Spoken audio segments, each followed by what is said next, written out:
Hey guys, it's KJ from the Scariest Movie Ever channel on YouTube. And I got a video here. It was actually suggested by many of you. One thing I've learned over running this channel for so many years is that it's incredibly important to listen to your subscribers. I'm not just trying to butter your biscuit here, but I really have some of the smartest, sharpest subscribers out there. But I really appreciate the fact that those of you who fall into those categories will still take the time to suggest things to me. I've been getting a lot of messages and comments here lately about the fall TV season, specifically the one in America, and about several of the shows that are coming out. I'm going to do a few honorable mentions at the end of this video, but I've gotten multiple messages about this TV series right here. It's called The Good Place. This is supposed to be a comedy. I've watched a few episodes and I don't think it's very funny. That's probably because I can see the programming. This show certainly is filled with occult symbolism and occult ideas. The idea is that this lady right here kind of snuck into heaven. She was supposed to go to hell, but through some series of errors, she winds up in heaven. And it's the way they present heaven that I found incredibly blasphemous. Not only that, but it's completely and totally based off of works. There are two camps we find when it comes to the idea of how you get to heaven. There are those that believe it's through your own works that you get there. Of course, we find that with the Freemasons. Climbing the ladder, becoming the God-man, finding the God within, worship of the sun, by extension of that, of course, worship of Lucifer. This is why in a lot of these TV shows and movies that are pushing these ideas, you'll find tons of sun symbolism. Because these occultists, these so-called elite, they worship the sun. They worship Lucifer. Even right here in this picture for The Good Place, it's a promo picture, we find the yellow, the sun symbolism, the yellow couch as well, the light around the two heads. But wait, there's more. So it's either works-based or it's salvation through Jesus Christ. And I've said this before, I'll say it again, but in the days we're in the coming days ahead, Jesus Christ is going to be incredibly important. He's always been important. But Jesus is going to be at the forefront of all of this. Because the Savior that the world is going to give us is not going to be Jesus. And it's going to be pushing the same theology. It's all works-based. How good were you when you were on earth? I'm certainly no Bible scholar or anything like this, but I do know that from the Bible, it tells us that the most righteous man on earth is rags to the Lord. In other words, it doesn't matter how many good works you did. Especially if you think you're just doing good works to make it to heaven. That the only way to truly make it to heaven, the real salvation, is through Jesus Christ. And there's going to be some of you out there that disagree with that, and fair enough.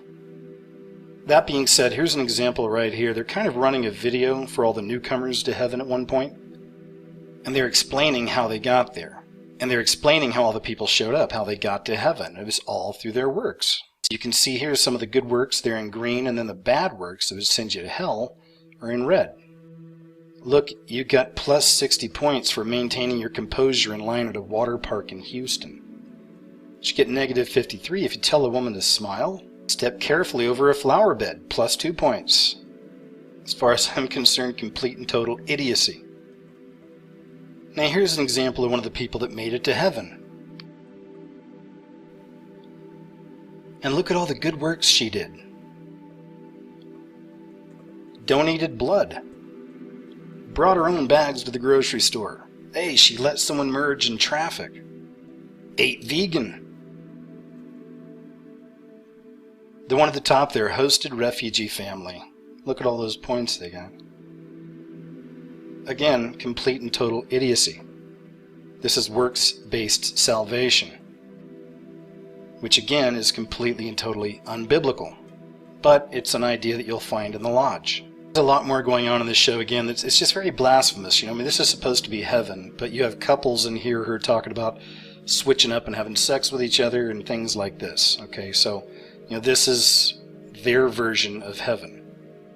But as for symbolism, there were quite a few things. I'll just show you a few things off the top of my head here.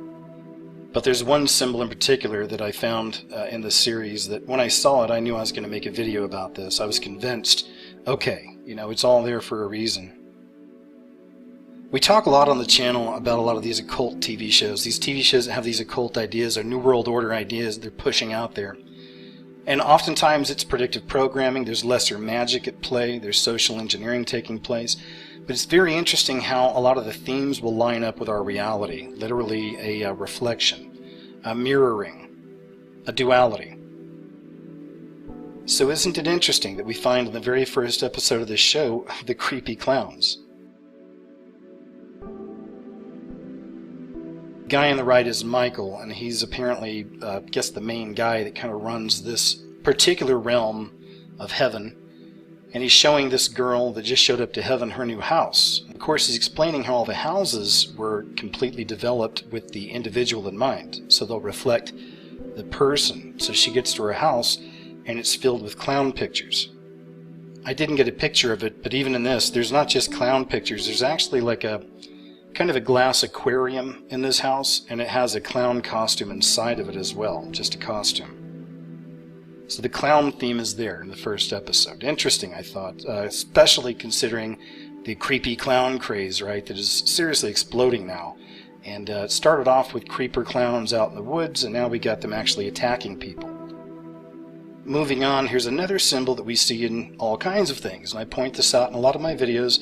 Again, the duality, the black and the white, the as above, so below.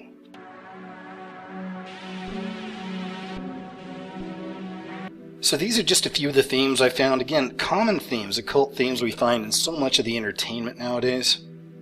So I only watched 3 out of the 5 episodes of this series so far, and I'm sure there's more symbolism in there. I mainly wanted to show you some of the main points. Now, up to this point right here, I wasn't even sure I was going to make a video. There's something else I saw, though, in the 5th episode. I'm going to show you that in just a moment. It really nailed it for me. And this kind of a study is important. I've been doing this for years. I've always felt this stuff is important, because the symbols tell another story. And when I see these symbols in TV shows, movies, ads, whatever it is, I literally see this as the devil's fingerprints. I know that they're trying to push forth a message to us. This is, again, predictive programming, lesser magic, social engineering. So I wouldn't surprise I'd find all these kinds of symbols in a TV show about heaven that really has nothing to do with the biblical heaven, nothing to do with Jesus Christ or salvation. It's all about being a good person. You're a good guy, good gal, you're going to make it to heaven. Don't worry about it, right? Anyway, let me show you this symbol from the 5th episode. So we're almost there. Before I show you this, this is the first thing I wanted to show you. On the other side of that screen is one of the characters that's in heaven. And again, this is heaven, right? Well, she turns out to be truly one of the most narcissistic people ever. An incredibly narcissistic character. But she's good. She made it to heaven. She did good deeds. And this right here just goes to show you how much of a snake she is. She sneaks into this top secret information here to find out how everyone's categorized, like who's at the top of the list, who was better than all the rest, as far as all the people that made it to heaven. She's looking for herself on this list. But note right there at the bottom where this screen's popping out of. It's a black pyramid. And of course you have the light at the top, the apex, right? The pyramid and the sun, once again, sun worship.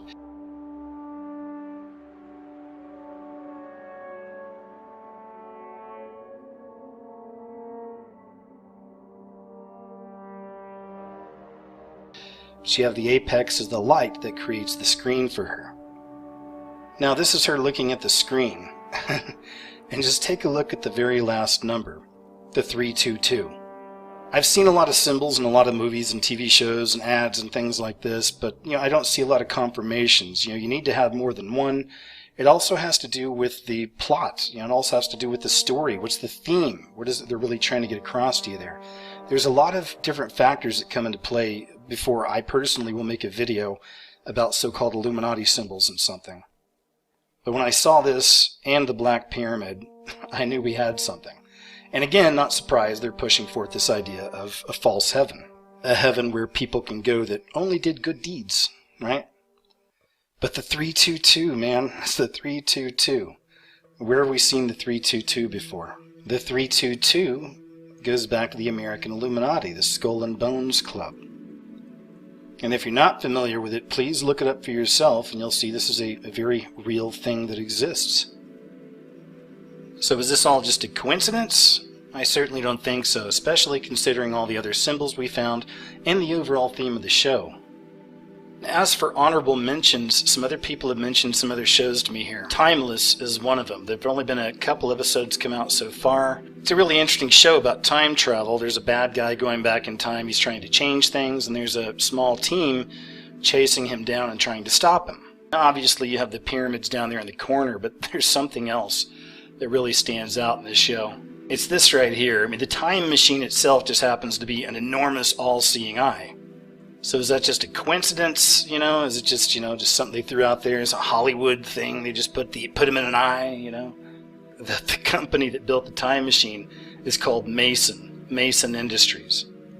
So for those of you who don't know, the Freemasons are completely behind NASA. Now this right here is actually from the Grand Lodge of British Columbia in Yukon. This is actually a Freemason website. But down here it has all these astronauts who are actually listed as Freemasons. No surprise, right? So is it all just a coincidence that this is called Mason Industries and the time machine is a huge all-seeing eye? I don't think so. And then lastly, a few of you have mentioned Aftermath. There's not a whole lot to show you with this, but I can tell you that Aftermath is a TV series all about the end times. They hint at the rapture in this. They have people being demonically possessed and attacking each other. They talk about a plague of locusts coming out. I mean, it's all there. Everything biblical. All the worst things you can imagine from Revelation, they're basically in this TV series right here. So that's it, folks. Thank you for the suggestions. Like I said, I wanted to go ahead and dig into some of this and just show you a few things that I found. I do appreciate it. It's very important to see this stuff. I still believe that. There's people that'll complain after a while. Oh, I don't need to see this stuff anymore. Well then, you know, move on, man. Okay? You don't need to see it, but there's new people waking up every single day that don't understand this stuff. And you can tell people all day long that entertainment, movies, TV shows, it's all bad for you. But you need to show them the evidence. You need to show them why. And this is all a part of that. Because when you can see the symbols that have been around for ages in these TV shows, in these movies, and you know there's a darker intention behind these symbols, it can free your mind. You'll see entertainment in a whole new way. Because the majority of it is filth. It is garbage. It is meant to pollute your mind, your soul, spirit. At the end of the day, I hope it helps. I hope it helps for you to see this stuff and to understand the intention behind it. So that's it, folks. Thank you once again for checking out the video. Take care out there. Keep sending me ideas and suggestions, guys. I'm always looking. I'm always reading your comments and your messages. And I greatly appreciate each and every one of you. So take care, and I'll talk to you soon.